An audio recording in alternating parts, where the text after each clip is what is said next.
right. I want to go over what has transpired today so that you basically understand it, so you have the gist of it.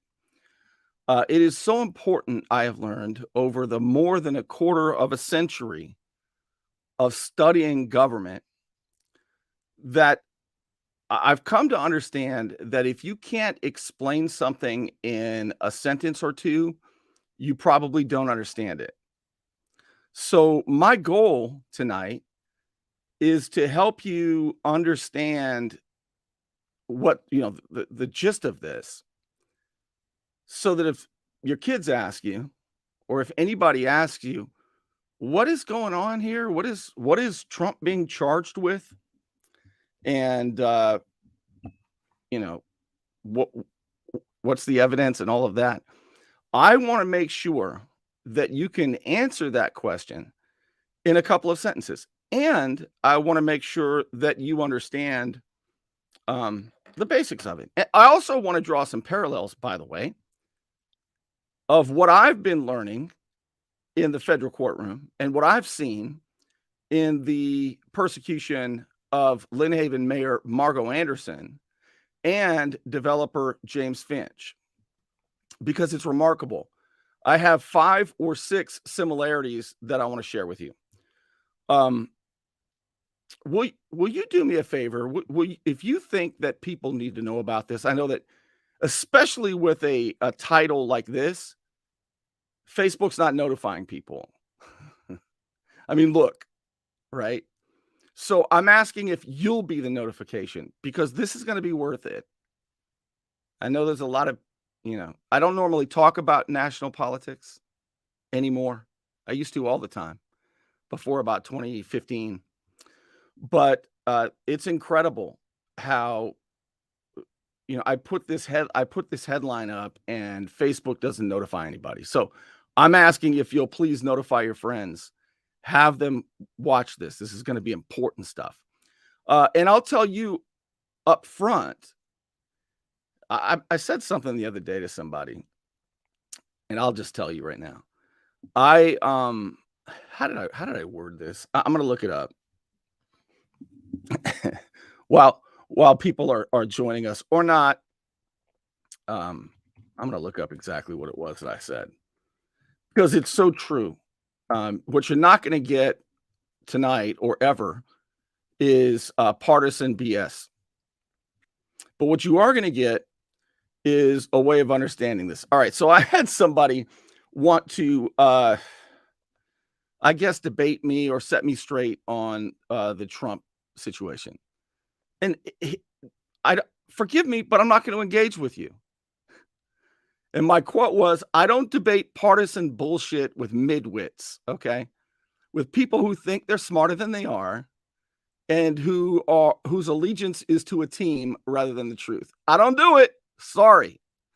All right. I also think that you ought to know that I am not a Republican.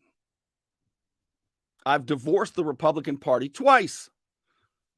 I am independent, but I'm a liberty guy. I care about liberty, the rule of law, and property rights, and I care about good values. Do you know that if everybody did 2 things, society would be so great? 2 things only. If we did what we said we were going to do, and we didn't take each other's stuff, right? If we didn't take or touch each other, I don't put my hand in your pocket and I don't take your stuff and I don't hurt you, and we do what we say we're going to do, society would be awesome. 2 things. That's all we got to do. Everything's become too political. Do you know what Mussolini said? Mussolini, do you know who he was? He was real big in the early 20th century and in the mid 20th century.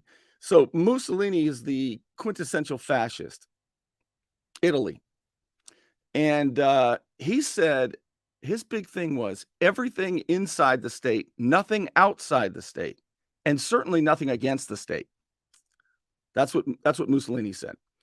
In other words, politics is everything. And that's exactly what we see right now in America, and we have for a while, and it's terrible. All right. So, with all that said, I'm going to go over this with you. I think I'm going to begin by telling you the 5 or 6 things that are that are so similar to what's taking place with Mayor Margo Anderson and with developer James Finch. I want to start with telling you those 5 or 6 similarities. Then I'm going to break down the charges so that you know exactly what it is. But first, it is that time of year, campaign season. And in Panama City, voters have a chance to elect somebody who will represent the people rather than just the big developers. This is a paid ad. And even if Doc Rowan wasn't smart enough to buy a paid ad here, and he is, I would still tell you, you have a chance to really clean up Panama City. Doc Rowan is running for mayor of Panama City. The city wants to spend $170 million to build a new civic center. They could have restored it for $12 million. Why are they so determined to spend more than $150 million than they should? And they want to shut down the boat ramp in the marina. If they have their way, generations of boaters and fishermen would become second-class citizens. It's time for a mayor who puts you first, rather than the big developers. Vote for Doc Rowan on or before April 18th. Also, Lynn Haven has a chance to drain the swamp. Judy Tinder is running for mayor of Lynn Haven. The people deserve a strong police department, a well-funded police department whose focus is to serve and protect the people equally under the law. That requires new leadership that appreciates its good officers and holds the bad apples accountable. For a strong and better police department, vote for Judy Tinder on or before April 18th. And there's another person in Lynn Haven. And what this person would have me say is, if you want to make Lynn Haven great again, you got to vote for him. Brian Gray is running for Lynn Haven City Commission Seat 1. He wants to reform code enforcement so that everyone is treated equally for once. He rejects adopting the International Property Maintenance Code. Don't turn the city into a giant HOA. Vote for Gray on or before April 18th. Okay, here is what's going on. Donald Trump is being prosecuted. Let's get some definitions out of the way. So he was indicted by a grand jury in the state of New York. An indictment is when the grand jury says, okay, prosecutors and investigators, you guys have shown us about 20 ordinary citizens that nobody knows who they are. That's what a grand jury is. All right, a grand jury. So they listen to the prosecutors and the investigators. And that's it. Nobody else. There's no judge in there. There's no defense lawyers. There's no defense, nothing. It's just, look, this is what we found. And almost always they will rubber stamp it. And so the jury issued an indictment. An indictment is the formal charges against a defendant. Okay. With that indictment, the law enforcement can make the arrest. The prosecutors can begin prosecuting. So after you're arrested, the next thing that happens is you're arraigned. And that's what happened with President Trump a few hours ago. He was arraigned. That's when you go in front of a judge and and you have your charges formally read to you. All right. So now you are a defendant. You know what the charges are. And now you've got to defend yourself against the prosecution. So what Donald Trump is being charged with is this.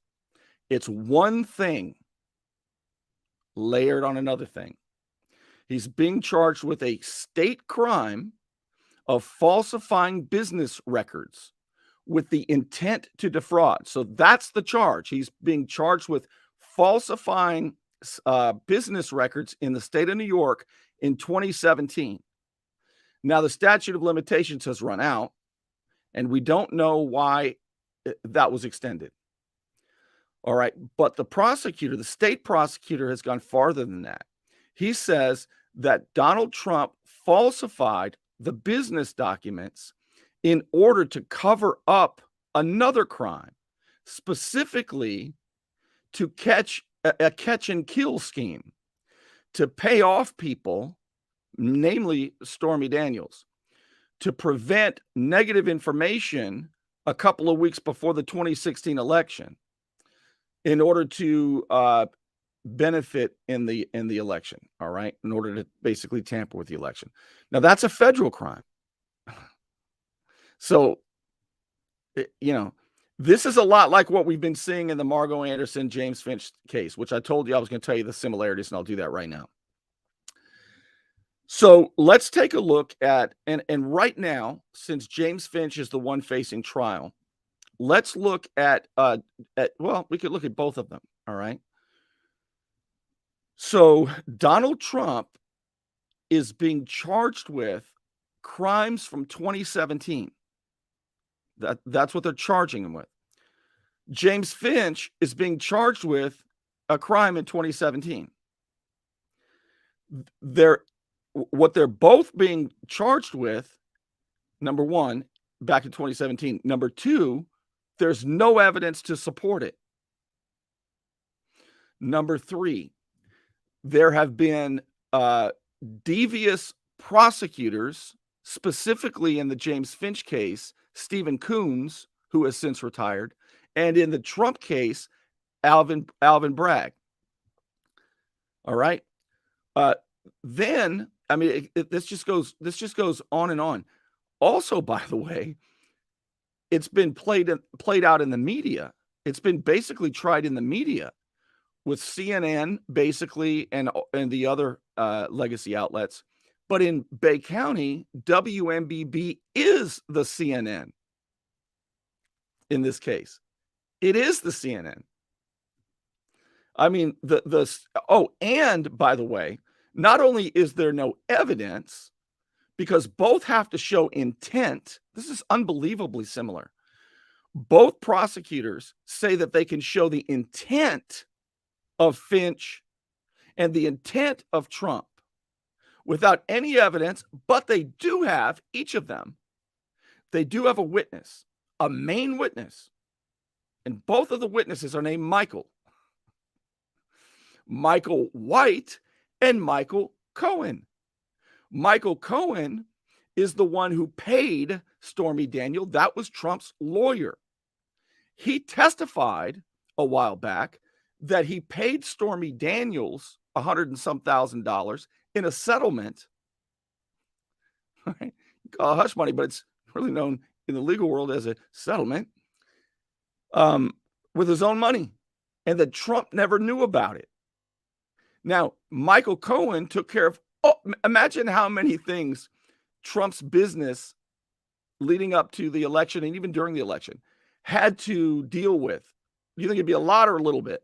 Do you think the legal bills would be a lot or a little bit every month? Do you think that the invoices would be incredibly lengthy?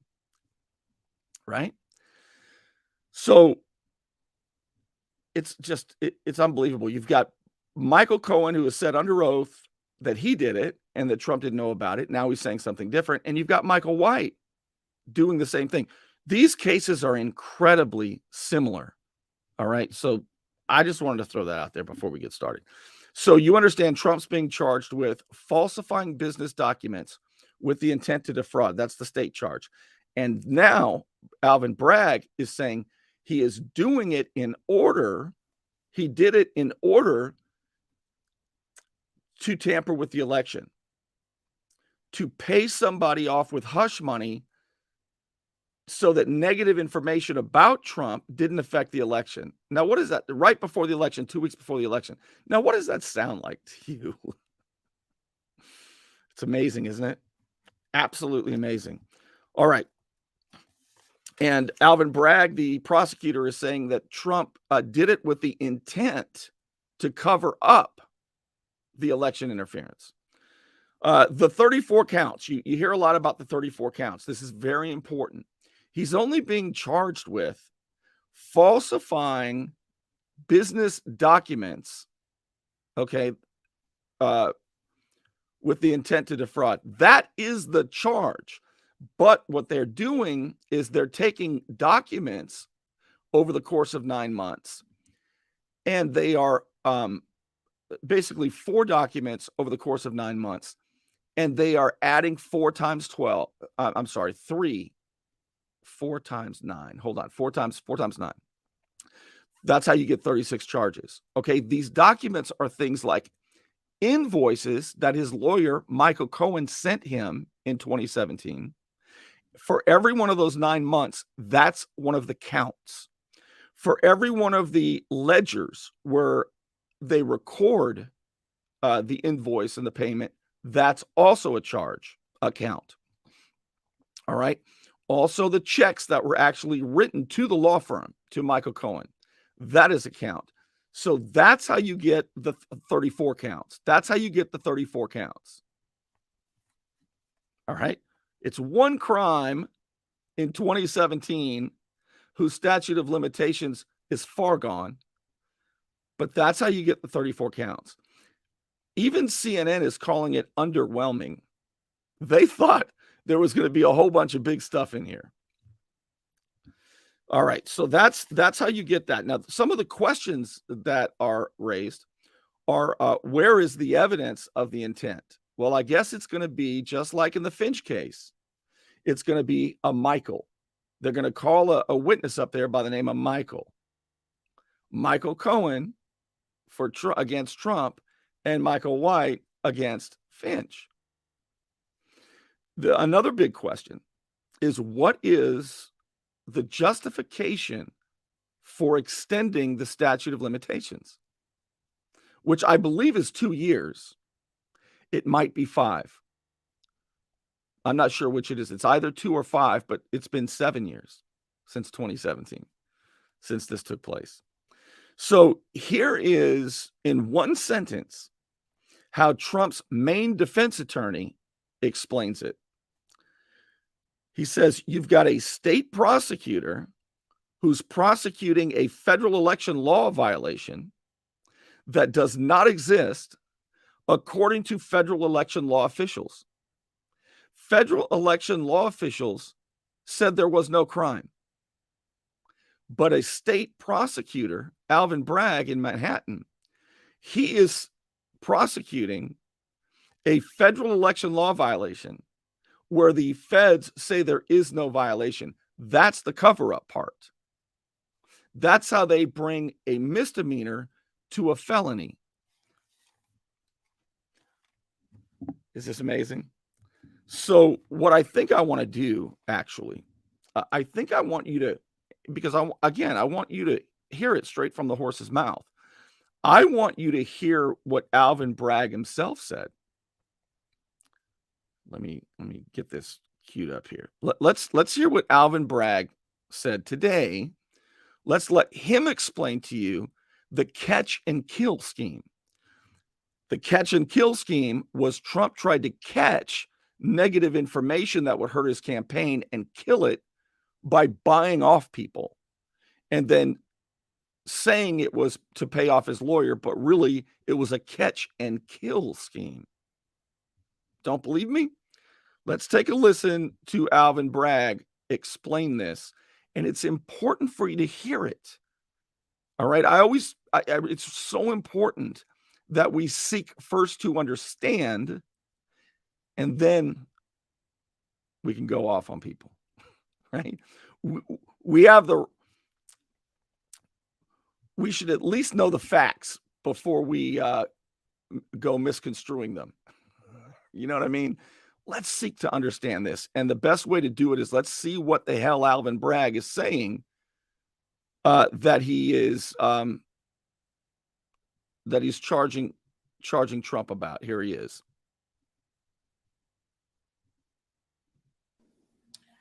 Earlier this afternoon, Donald Trump was arraigned on a New York Supreme Court indictment returned by a Manhattan grand jury on 34 felony counts of falsifying business records in the first degree. Remember, it's one act. It's falsifying business records, and it's 34 documents. It's the checks, invoices, and ledgers over the course of 9 months. All right, 34 counts sounds really like it did a lot of bad crimes, right? CNN was so deflated when they found out it was just each count was a check or a ledger or an invoice. Under New York state law, it is a felony to falsify business records with intent to defraud and an intent to conceal another crime. That is exactly what this case is. 34 false statements made to cover up other crimes. These are Forgive me. felony crimes in New York State, no matter who you are.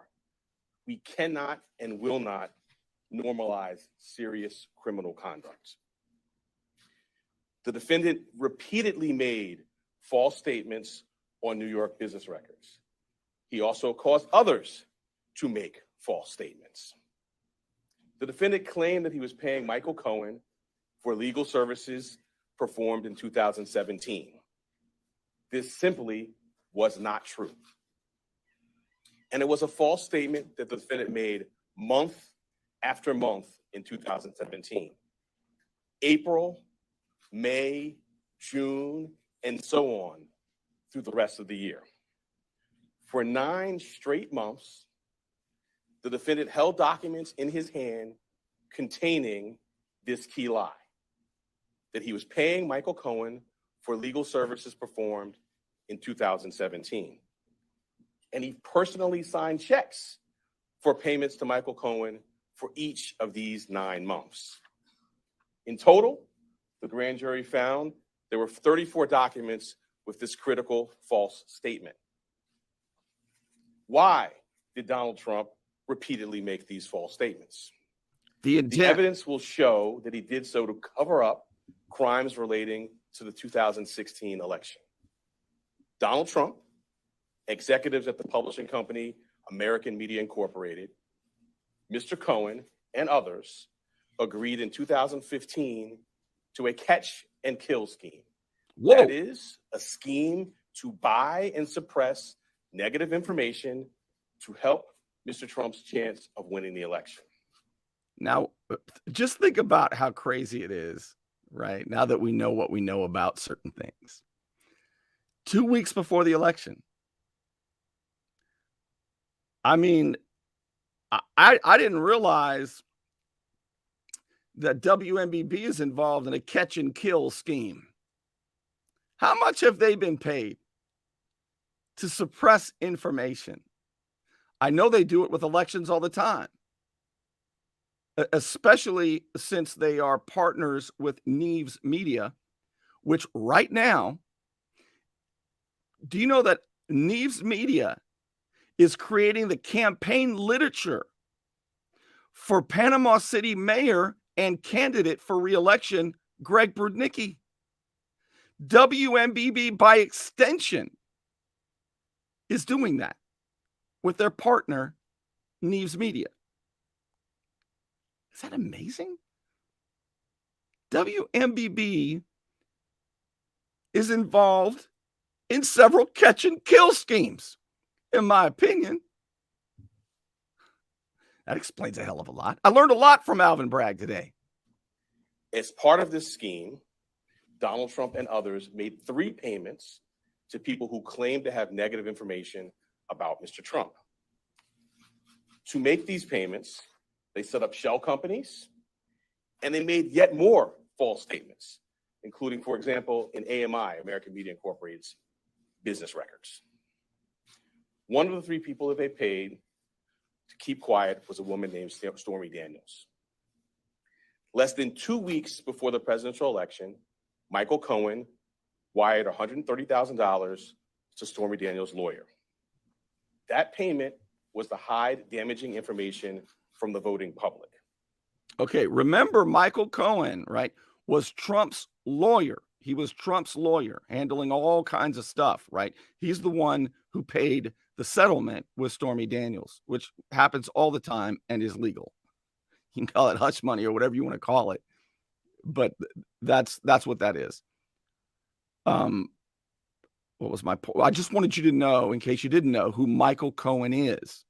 So Michael Cohen has testified under oath that Trump didn't know anything about it, that he paid for it.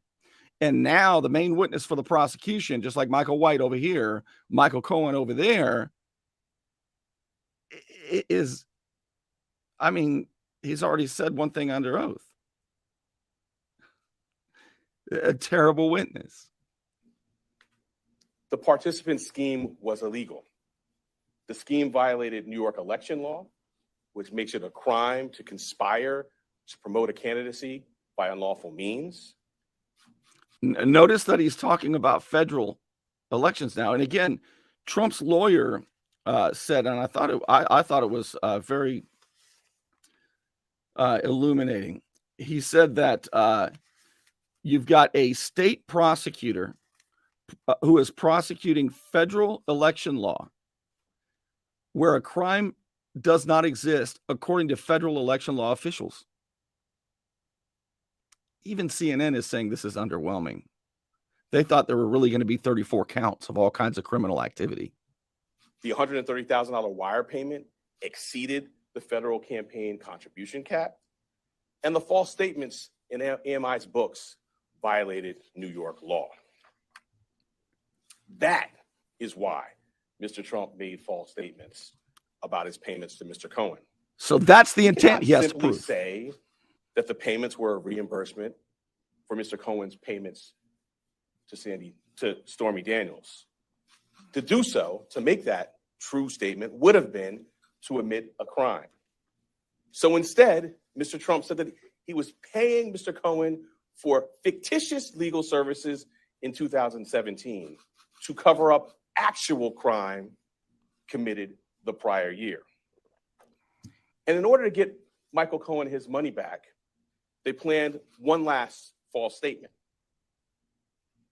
In order to complete the scheme, they planned to mischaracterize the repayments to Mr. Cohen as income to the New York State tax authorities.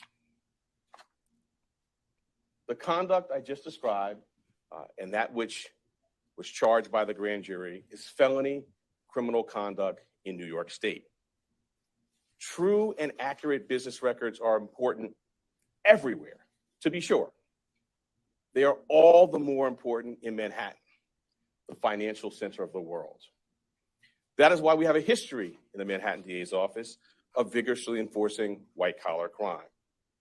My office, including the talented prosecutors you saw at arraignment earlier today, has charged hundreds of felony falsifying business records. This charge, it can be said, is the bread and butter of our white-collar work. And fraud presents itself in all different forms here in Manhattan. We have charged falsifying business records for those who violated federal bank secrecy laws. We have charged falsifying business records for those who were seeking to cover up sex crimes. And we have brought this charge for those who committed tax violations. At its core, this case today is one with allegations like so many of our white-collar cases. Allegations that someone lied again and again to protect their interests and evade the laws to which we are all held accountable. As this office has done time and time again, we today uphold our solemn responsibility to ensure that everyone stands equal before the law. No amount of money and no amount of power changes that enduring American principle. I'll now take questions. That enduring American principle is all that Alvin Bragg is committed to upholding. So again, I just thought of another similarity, and I'm going to ask you to add them on. I've got about 6 of them. Similarities between what is happening there in these trumped up charges. Really, it's one crime layered onto a federal crime, and all of the counts represent checks, ledgers, and invoices. But I just thought of another similarity between that and what happened in the persecution of Lynn Haven Mayor Margo Anderson and developer James Finch. And I'm going to tell you about the other similarity that I just thought of. And I'll ask you if there are more, but I'm going to tell you the 5 or 6 or maybe 7 similarities. And they're unbelievably similar right after this. Is your past ruining your future? Having your record sealed or expunged wipes the slate clean, providing you with a new opportunity in life. I'm Al Saulene. your Panama City Beach lawyer. 215-0628. Don't let back pain and neck pain get you down. Find relief at Brown Chiropractic Center on St. Andrews Boulevard in Panama City. Dr. Sherry Brown helps people heal naturally with chiropractic adjustments and deep tissue massage. Call 769-3777. All right. So again, the similarities, both so-called crimes took place in 2017. Here's the one that I hadn't thought of until just now. Both of them had giant press conferences with prosecutors making all kinds of claims and allegations about dozens and dozens and dozens and dozens of counts. Both cases have no evidence to support the charges. Both cases have a terrible witness with a record under oath of lying. In Trump's case, it's his former attorney, Michael Cohen, who testified under oath that he's the one who paid Stormy Daniels in a settlement. And that Trump didn't know about it when he paid his monthly legal invoices, which were massive, which involved all kinds of stuff. That's what Trump's attorney himself said, the main witness for the prosecution. And you know about Michael White over here. You have a maniacal prosecutor in Alvin Bragg, and you had one in Stephen Coons. Now, I don't know why Andrew Grogan and Mr. Keene, I don't remember his first name, the assistant U.S. attorneys, and for that matter, U.S. attorney himself, Jason Cootie, I don't know why they've taken they know by now that it's just terrible what Stephen Coons did, the former assistant U.S. attorney that brought these charges. What else did I say? What were the other similarities? But those are a lot. It's really remarkable. Oh, I'll tell you another similarity. They were both election related. This is, for the first time in history, we've heard that a president has been criminally charged. But what it really is the leading Republican candidate. You talk about election interference. Well, it's also pretty damn strong election interference when you have Sheriff Tommy Ford and his team removing a duly elected mayor, Margo Anderson, and working with the FBI, saying there were 64 counts. Trump faces potentially 136 years in prison. Margo Anderson initially faced more than 1,000 years in prison. Sheriff Ford and his public trust unit and the FBI and the prosecutors wanted to put Margo Anderson in prison for 1,000 years after removing her from office and taking their RV, her husband Lee's RV, that WMBB, the CNN of Bay County, showed on loop over and over and over, the sheriff's office driving it away. The U.S. Marshals had it out in the sun in Alabama for 3 years. And when they realized, oh, hell, Lee Anderson actually did pay for the motorhome, they finally got it back 2 weeks ago. Now, did Sheriff Tommy Ford call Margo and say, I'm sorry about that? Geez, I should have known when Stephen Coons, the prosecutor, held a big press conference and said that James Finch gave you an RV, that it was wrong? No, he didn't. Sheriff, if you're watching, I know you're mad at me, and I'm sorry about that. And when I get home, I'll go out in the backyard and talk to your deputies, and I'll pass along a word. I'll ask them to please, they come in my backyard. I'll ask them to please tell you, find it in your heart. You ought to really just call and say, geez, we botched that one. I know you got to wait till after the sentencing. Because, here's another similarity. These are false statements. Alvin Bragg is charging Trump with false statements. That is what he calls the checks, the ledgers, and the invoices that add up to 36. He calls them false statements. And that's what Margo Anderson pled guilty to when the prosecutor said, hell, we'll drop all 64 charges. We won't ever come after you again. Because, hell, if you win this one, when you do, we'll just reindict you forever. I mean, you're like 68 years old. How long you already been through 4 Christmases.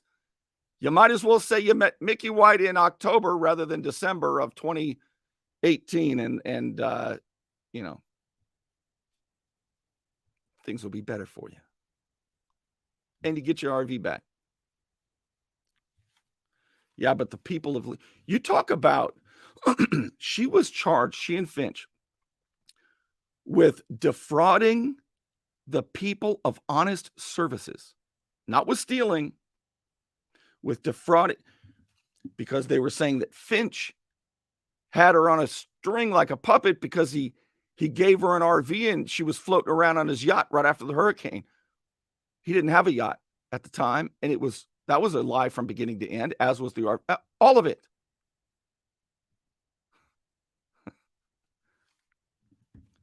You talk about election interference. The people, the residents of Lynn Haven, were defrauded of honest services when their mayor was indicted on 64 charges in a big giant press conference that looked and felt a hell of a lot like this one today. Ow. Banana Republic. You've been hearing that. So my mom, see, I've got a bachelor's degree in political science. I got a master's degree in journalism. I'm very educated. And I've been studying government for more than a quarter of a century. So I'm riding with my mom the other day in the town car. And she says, what the heck? Why do they call it a banana republic? I know kind of what it means, but what is that? And I said, well, it's a country, Mom, where, you've got the laws applied, not equally. And there's lots of corruption. And, I was just kind of like, see, I didn't know exactly. So I couldn't say it in a sentence or two, which I was telling you earlier is it the only way you know something is if you say it in a sentence or two. I kind of knew, kind of studied a little bit in college, read about it a lot. But why is it called a banana republic, she asked. So I looked over and I'm driving the town car. And I said, I don't know. Maybe the country's had a lot of bananas. I don't know why. That's the best answer I had. So I looked it up, Mom, if you're watching. Evidently, there was a book written about countries like this that were falling apart. And they usually rely on, their economies usually rely on a lot of exports. And in this particular book, it was about several countries, and their exports were bananas. All right. So they were banana republics. Now I know. Oh, boy. I laugh because what's the alternative? Hey, it's getting, it is, I always say it's a hot time in Florida, but it is getting hot in Florida. And if you want to make sure that you're not too hot real soon, I'd be calling Ryan Swinney if I were you. It's a hot time in Florida, and my friend Ryan can make sure your air conditioning is running at peak efficiency. He could even install a new one, built to a higher standard, American standard. Find out more at PCAirrepair.com. You want to look good? You want to feel good? Little John's Big and Tall is where it's at. Right across the street from Sky's Pizza Pie, 5700 North Davis Highway. You can find out more online at littlejohnsbigandtall.com. He's also a member of the iTex trading community, where your iTex dollars are welcome. And I also, of course, want to thank the Unknown Patriot for your support. so that I can continue to try and tell you the truth as best I see it. All right. I just wanted to, it's a tremendous day today. And I hope that you found value from this. I hope that I was able to sort of make it more concise so that you understand at least today what has happened, what's transpired, what an arraignment is, what an indictment is, what the state charges were, how the prosecutor is trying to wrap it up in federal charges, even after the federal election officials said there were no crimes. I mean, it's a big deal. I mean, the prosecutor is calling it. Did you hear what he called it? He said that it was a catch and kill scheme. A catch and kill scheme. All right. Thank you for being with me, and I'll see you soon.